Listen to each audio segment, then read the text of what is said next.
tufungulie skuli yetu. Karibu. 1, 2, 3.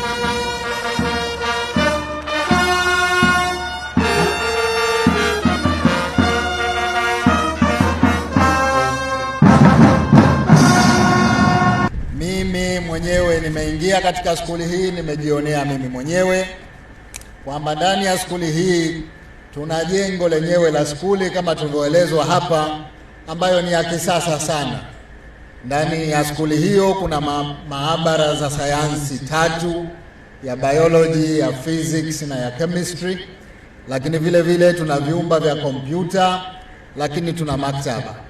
Ukiwa na zana kama hizi katika skuli, bila shaka vijana wetu watafanya vizuri zaidi.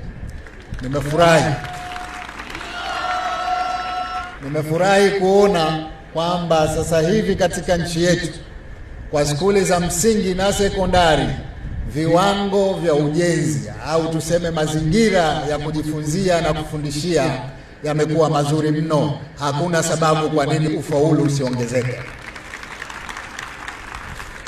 Lakini kwa skuli hii kuna jengo la kafeteria kama tulivyoelezwa, kwa maana ya jengo la vijana walimu wao kuweza kupata chakula, lakini kuna jengo la makazi ya walimu ili walimu wawe hapa karibu, wafanye kazi bila kuchelewa kutoka mbali.